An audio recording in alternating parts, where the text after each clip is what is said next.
Police मुख्यालय की नियमित प्रेस वार्ता में आप सभी का स्वागत है।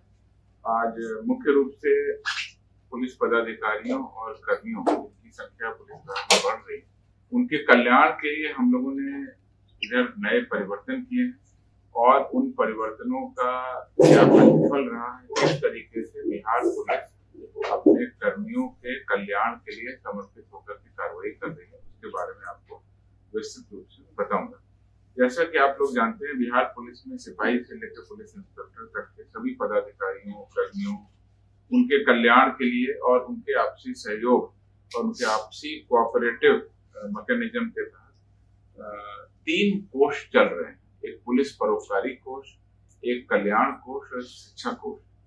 इन सभी में लगातार बैठकें कर करके और इन सभी कल्याण कोष के संचालन की एक समिति बनी है। पुलिस महानिदेशक उसके अध्यक्ष होते हैं, बाकी सभी रैंक के पदाधिकारी और बाकी उच्च स्तरीय पदाधिकारी इसमें सदस्य होते हैं। लगातार बैठक करके इसमें जो पात्र हैं, जिस कोष के हिसाब से, उस हिसाब से उनको कल्याण के लिए राशि दी जाती है। ये व्यवस्था कई वर्षों से चली आ रही है, परंतु इस वर्ष के प्रारंभ से ही हम लोगों ने जो परिवर्तन किया है, लगातार मॉनिटरिंग की है, अनुश्रवण किया है और लगातार बैठकें ऑर्गेनाइज की हैं, उसकी वजह से इस वर्ष प्राप्त जो हमारी लाभार्थी हैं, पुलिसकर्मी जो हमारे जिनको लाभ मिला, उनकी संख्या बहुत अधिक बढ़ गई है। मैं आपको संक्षेप में बताना चाहता हूँ। 2019 में 2 बैठकें की गई, 861 पुलिसकर्मियों को इसका लाभ मिला और कुल जो लाभ की राशि थी वो 90,33,600 रुपए। 2020 में भी 2 बैठकें हुई, 606 लाभार्थी उस वर्ष भी लाभ दिया गया उनको, 57,04,900 रुपए की उनको राशि वितरित की। 2021 में 1 बैठक हुई, 317 लाभार्थियों को इसका लाभ मिला, 32,62,800 रुपए वितरित किए गए। 2022 में 1 बैठक हुई, 588 पुलिसकर्मियों को इसका लाभ मिला, कुल 65,25,000 रुपए का डिस्ट्रीब्यूशन हुआ। तो आप देख सकते हैं कि 2 और 1 बैठकें लगातार 4 सालों में, 1 साल में 1 या 2 बैठकें। 2023 में अभी तक और आज तक का आंकड़ा है, 4 बैठकें हमने की। कुल लाभार्थियों की संख्या जो पहले 500 से 800 थी, इस बार बढ़ करके 1,946 हो गई। अनुदान की राशि 50 से 80 लाख होती थी औसत, वो बढ़ करके 2,40,57,400। तो ज्यादा से ज्यादा कर्मियों को इसका लाभ मिला और इसका एकमात्र मुख्य कारण यह है कि पुलिस महानिदेशक के स्तर से, पुलिस मुख्यालय के स्तर से सभी कर्मियों के जो आवेदन प्राप्त होते हैं, उसका बहुत तेजी से उस पर कार्रवाई की गई और जो फिट केस थे उसके लिए लगातार बैठकें ऑर्गेनाइज की गई और अब हमारी राशि 2,40,00,000 से अधिक हो गई है। इससे 1,946 पुलिसकर्मियों को लाभ मिला, जो पिछले कई वर्षों की तुलना में जो है 2 से 3 गुना से भी ज्यादा है। इस प्रकार सबसे बड़ी चीज ये हुई कि हमने लगातार बैठकें की और लगातार जो भी मामले आते थे उसमें अब जो आवेदन प्राप्त होता है और जो पैसा डिस्ट्रीब्यूट होता है उस समय भी काफी कम। दूसरा महत्वपूर्ण निर्णय और जिसका असर पूरे साल में नजर आया, वो ये था कि अनुदान की राशि को भी हमने दुगना कर दिया। जैसा कि आप लोगों को हमने बताया, 21 फरवरी 2023 को बिहार पुलिस केंद्रीय प्रशासकीय समिति की बैठक हुई और इसमें तीनों जो हमारे कोष हैं, यानी शिक्षा कोष, पुलिस सहायता कोष और कल्याण कोष और पुलिस परोपकारी कोष, इनके अंतर्गत जो अनुदान की राशि थी वो हमने दुगनी कर दी। इस वजह से भी राशि डबल इस बार डिस्ट्रीब्यूट हुई। आपको हम बता देते हैं कि इस संबंध में जो निर्णय लिया गया था, उसके उपरांत में जो हमारा फॉलोअप निर्देश निकला, उसमें 24 फरवरी 2023 से पुलिस पदाधिकारी कर्मियों के बच्चे और बच्चियां जो शिक्षा के लिए जाते हैं और उच्च शिक्षा ग्रहण करना चाहते हैं, उनके लिए हम लोगों ने अनुदान राशि बढ़ा दी। यथा आपको बताना चाह रहे हैं कि स्नातक का पाठ्यक्रम अगर कोई आश्रित करते हैं पुलिसकर्मियों के बेटे या बेटी, तो पहले 3600 रुपए मिलता था, बढ़ा के हमने 7200 रुपए कर दिया। MBA के लिए 20,000 से बढ़ा के 40,000 रुपए, BTech के लिए भी 20,000 से बढ़ा के 40,000 रुपए, IIT के लिए भी 24,000 से बढ़ा के 48,000 कर दिया गया। इस प्रकार से सभी 28 पाठ्यक्रम जो कि बिहार पुलिस शिक्षा कोष में मिलते थे, सभी के लिए राशि बढ़ा के हमने दोगुनी कर दी और ये निर्णय हमने फरवरी में ही ले लिया। उसी तरह से पुलिस सहायता और कल्याण कोष, जिसमें विभिन्न रोगों की चिकित्सा के लिए हम उनको अनुदान देते हैं, उसमें भी हमने राशि को बढ़ा के डबल कर दिया। इसका मैं एग्जाम्पल देना चाहता हूँ। कैंसर रोग के लिए पहले 50,000, इसको बढ़ा के हमने 1 लाख रुपए किया। ओपन हार्ट सर्जरी के लिए भी 50,000 से बढ़ा के 1 लाख किया। किडनी ट्रांसप्लांटेशन के लिए भी 50,000 से बढ़ा के 1 लाख किया और ब्रेन ऑपरेशन के लिए भी बढ़ा के 50,000 से 1 लाख रुपए किया।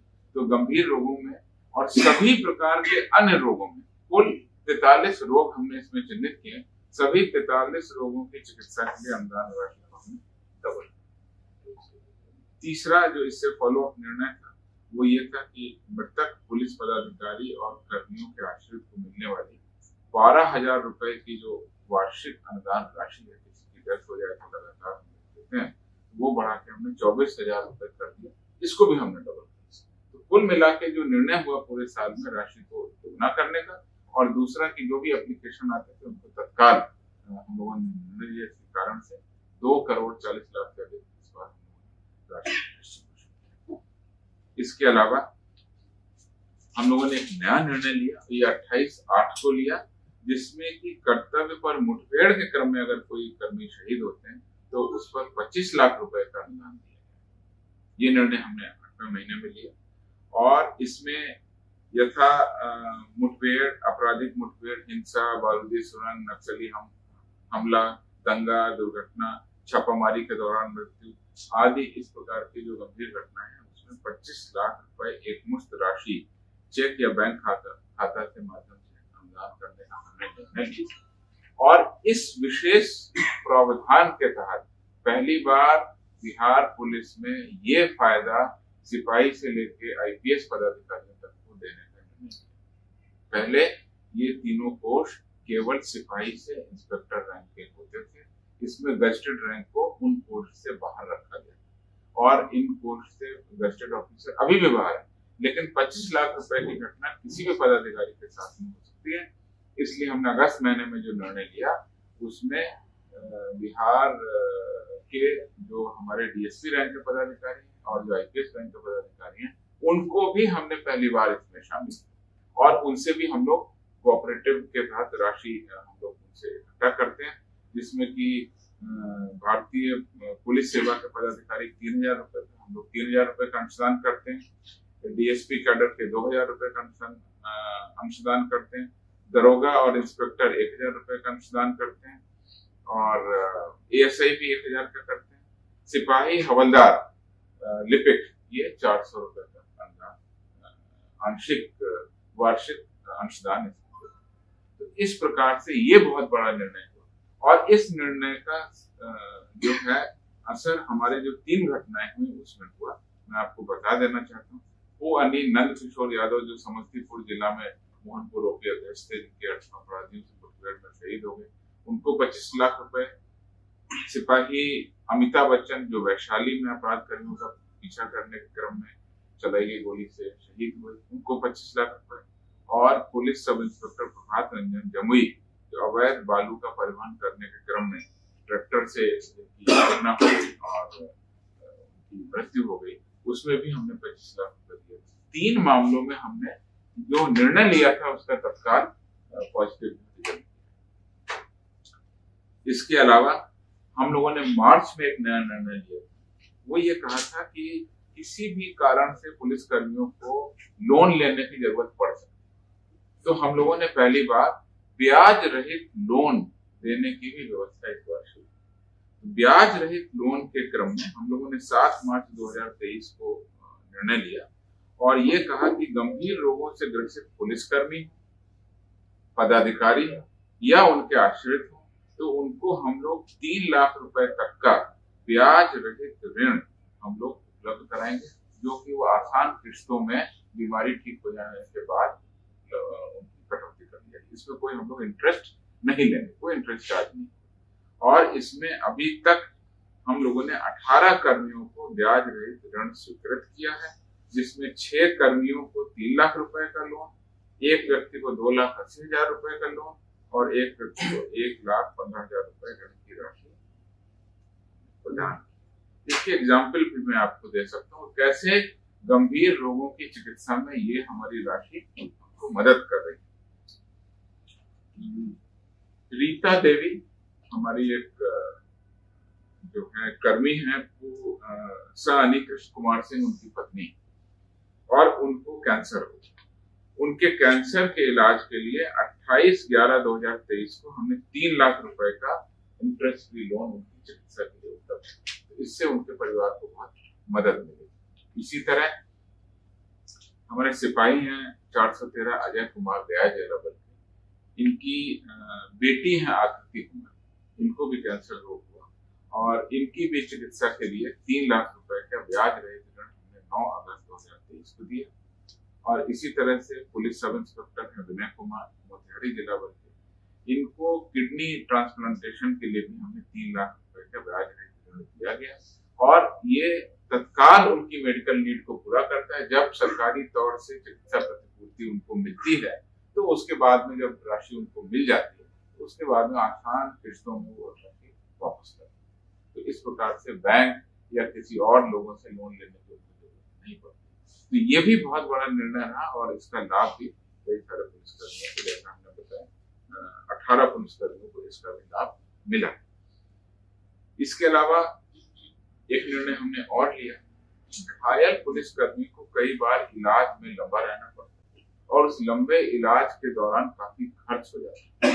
सरकारी तौर पर जो रिम्बर्समेंट होता है जब इलाज पूरा हो जाता है और जब बिल बन जाता है, उसके बाद में आने के बाद जो प्रक्रिया है उसके बाद में फिर निकासी होती है और वो पैसा मिलता है। लेकिन तत्काल लंबे चलने वाले इलाज, खासकर घायल हो जाने की स्थिति में भी उनको आवश्यकता पड़ती है।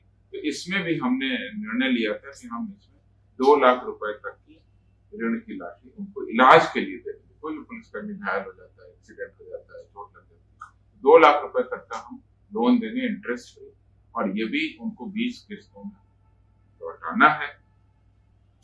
इसका सबसे बड़ा लाभ अभी मिला एटीएस के जो सिपाही रवि कुमार सोनार थे, जो मुठभेड़ के क्रम में घायल हो गए। उनको हमने तत्काल 2 लाख रुपए चिकित्सीय मेडिकल लोन के रूप में उनको उपलब्ध कराया। तो इस प्रकार से आप देखेंगे लोन की व्यवस्था, इंटरेस्ट फ्री लोन हो किसी भी कारण से, या एक मुश्त राशि की व्यवस्था, या जो हमारे चिकित्सा और पढ़ाई और जो बाकी हमारे तीनों कोष हैं उसमें जो प्रतिपूर्ति की राशि उसको दोगुना कर दिया गया। और सबसे बड़ी बात है कि लगातार बैठक करके जो भी आवेदन आते हैं उस पर समय विचार करें। 2,40,00,000 से अधिक राशि का वितरण। और इसमें मैं आपको बता दूं कि जो पढ़ाई के लिए जो राशि दी गई उसके भी कुछ 2-3 उदाहरण हैं और किस प्रकार से उच्च शिक्षा के लिए हम लोग प्रेरित करते हैं कि पुलिस के जो कर्मी हैं, पदाधिकारी हैं जो पुलिस में आ गए हैं, वो अपने बच्चों का भविष्य भी उज्जवल कर सकें। खुशी सिंह, पिता police sub inspector Kumar Ajit Singh हैं, इनके अपराध अनुसंधान विभाग में, और इनका एडमिशन MBBS में। तो MBBS की पढ़ाई के लिए भी 48,000 रुपए का इनको अनुदान दिया। इसी तरह से वासु कुमार, पिता सानी राजेश कुमार, पटना जिला बल के हैं। ये वासु कुमार जिनके पिता ASI, उनका एडमिशन NIT में हो गया। उनकी शिक्षा के लिए भी हमने 40,000 रुपए का इनको अनुदान दिया। इस प्रकार से, और इसमें डिटेल भी हमने दिया है कि किस प्रकार से कितने कोष में कितने लोगों को लाभ मिला है। सबसे पहले हमने आपको बता दिया है कि 1,946 लाभार्थी थे और 2,40,00,000 रुपए। लेकिन अलग अलग कोष में कितने लाभार्थी थे अब मैं आपको अलग से बता रहा हूँ। परोपकारी कोष में कुल लाभार्थी 127 थे, जिसमें 12,90,500 लोगों को 500 रुपए वितरित किए गए। कल्याण कोष में 423 लाभार्थी, जिसमें 78,11,000 रुपए।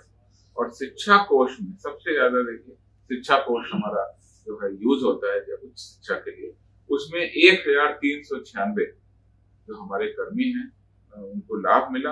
और इसमें कुल राशि का जो वितरण हुआ 1,49,55,900। तो ये कुल मिलाकर के तीनों कोष हैं, और तीनों कोष के अलावा अलग अलग कोष जैसे परोपकारी कोष, कल्याण कोष और सबसे ज्यादा हमारा शिक्षा कोष, उसके तहत हमने अपने पुलिस कर्मियों और पदाधिकारियों के जो परिवार के लोग उनकी सुलभ सहायता के लिए और उनके जीवन को आगे बढ़ाने के लिए जो भी हमारी तरफ से बन पड़ता है हम लोग इसको कर रहे हैं। और इस साल के हमारे लिए गए निर्णय का बहुत ही दूरगामी परिणाम है।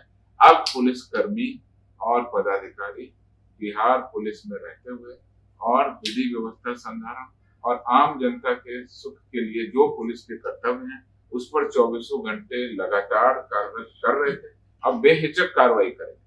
अब उनको ये चिंता नहीं होगी कि मेरे बच्चे की पढ़ाई होगी तो पैसे का इंतजाम कैसे होगा, मेरे घर में कोई बीमार पड़ जाएगा तो पैसे का इंतजाम कैसे होगा, अगर मुझे कोई इंजरी हो जाएगी, चोट हो जाएगी, तो उनको ये आश्वासन है।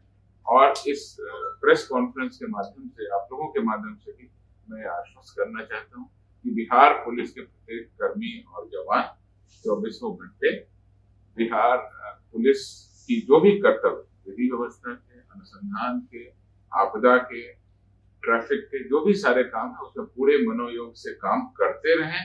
जिस तरीके से वो कर रहे हैं अपने कर्तव्यों पर कर्तव्य निष्ठ तरीके से पालन करते हैं। पूरे बिहार सरकार और जो पूरा बिहार पुलिस परिवार उनके साथ में है, उनके परिवार की जो भी दिक्कतें हैं उसको दूर करने के लिए हमने पर्याप्त मुकम्मल व्यवस्था कर ली है। आगे आने वाले साल में हम इसमें और भी अगर कोई परिवर्तन करेंगे तो आपको निश्चित रूप से बताएंगे। जो भी हमारी बैठकें होती हैं उसमें लगातार हम लोग अब मीटिंग कर रहे हैं और जो भी सुझाव आते हैं उन सुझावों पर भी हम लोग अपनी पॉलिसी चेंज। तो ये एक महत्वपूर्ण विषय था। इस विषय पर मैंने सोचा कि आपको आज इस साल अब लगभग समाप्त हो रहा है, तो जो महत्वपूर्ण कार्य किए गए हैं कल्याण के लिए उसके बारे में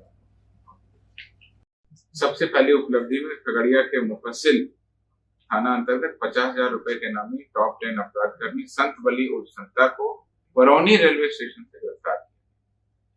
दूसरी उपलब्धि में वैशाली के विदुपुर थाना में 2 लाख के नामी अपराधी प्रिंस कुमार को गिरफ्तार किया गया। यह उत्तराखंड देहरादून कांड 25 अक्टूबर 2023 जो एक डकैती का कांड था उसमें ये फरारी था, ये उत्तराखंड में इसने घटना और इसको विदुपुर थाना से गिरफ्तार किया। तीसरी मुख्य उपलब्धि में सारण गड़खा थाना अंतर्गत बिहार एसटीएफ के द्वारा 25,000 रुपए के नामी कुख्यात अपराधकर्मी राजेश कुमार सिंह को उसके अपराधकर्मी उपेंद्र महतो के साथ गिरफ्तार किया। चौथी मुख्य उपलब्धि में सिवान के मुफस्सिल थाना में अवैध तस्करों के विरुद्ध बड़ी कार्रवाई करते हुए 2 कुख्यात हथियार तस्कर राम प्रवेश यादव और शेख नवाबुद्दीन को गिरफ्तार करते हुए 9 देसी पिस्तौल, 23 जिंदा कारतूस और अन्य सामान बरामद किए। पटना के पत्रकार नगर में साइबर गिरोह का पर्दाफाश करते हुए सोनू कुमार को गिरफ्तार किया गया और उसके पास से 9,40,000 रुपए कैश, 80 एटीएम की जमा स्लिप, अन्य फोटोग्राफ, मोबाइल इत्यादि बरामद किए गए। इस पे हम लोग अभी आगे भी और अनुसंधान कर रहे हैं। बेगूसराय के बलिया थाना अंतर्गत एसटीएफ बेगूसराय की संयुक्त कार्रवाई में अपराध की योजना बनाते समय 4 अपराध कर्मियों को गिरफ्तार कर लिया गया। इनके पास से 2 देशी कट्टा, 28 जिंदा कारतूस, बोलेरो, अन्य सामान बरामद किया। 7वीं मुख्य उपलब्धि में मधेपुरा के पुरैनी थाना अंतर्गत जिले के टॉप 10 वांछित अपराधकर्मी अमित कुमार को अवैध आग्नेयास्त्र के साथ गिरफ्तार किया गया। इसके विरुद्ध में कुल 21 कांड दर्ज। 8वीं मुख्य उपलब्धि में मुजफ्फरपुर के अय्यापुर थाना में जो अभी फाइनेंस कर्मी से हुई थी 38 लाख रुपए की लूट, उसका सफल उद्भेदन कर दिया गया। जैसी कि ये घटना गंभीर थी, 38 लाख रुपए की लूट थी, तत्काल एक विशेष टीम का गठन किया गया। और सबसे बड़ी बात यह है कि इस पूरी घटना में यह पाया गया कि उस फाइनेंस कर्मी के जो लोग वही इस घटना के मास्टरमाइंड और उनके द्वारा ही पूरी घटना का ताना बाना रचा गया और पूरी षड्यंत्र पूर्वक तरीके से योजना बनाई गई और उनके द्वारा अपराध कर्मियों का सहयोग लेकर के ये पूरी घटना की गई। इसमें हमने उनके जो ब्रांच क्रेडिट मैनेजर थे किशन गुप्ता और जो यूनिट मैनेजर थे इरफान अली, उन दोनों को भी गिरफ्तार किया और इस 38 लाख रुपए की राशि में से 30,23,270 रुपए हमने बरामद भी कर लिए।